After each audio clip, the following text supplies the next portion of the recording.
Hiya, I'd like to tell you a story.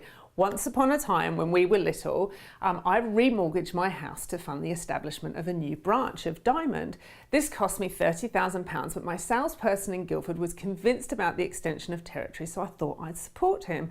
After 6 months, he and both the girls he'd employed resigned and literally set up next day in the same building, taking the entire branch they'd set up and 2 of our top clients in Guildford.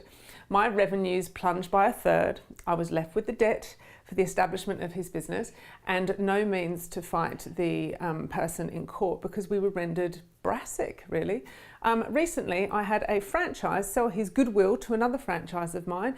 He has, after 1 year, and when she hasn't even paid off her loan to buy the goodwill, gone and targeted all her clients. So he's effectively sold something and then stolen it back. And this has happened quite recently in quite a few high-profile businesses that many of my friends subscribe to, and it had an awful impact. The people that were employed in this business have literally stolen the content from one business and established another business in mirror form. It's pretty shocking, but you can't stop it. Humans can be mean and greedy and loyalty very thin on the ground. I tell this to warn you because as you scale your business, it is fraught with risk of copying and theft because that's what people with thin morals and a lack of originality do. They steal and they lie and they cheat. So what can you do? Well, build as much client loyalty as you can and provide a superlative service that is not easy to replicate. After all, if your clients can't get from others what they get from you, then they're not going to change. Stop treating people as friends and ensure you have legal covenants or restrictive covenants or non-compete clauses or whatever that support your services and products.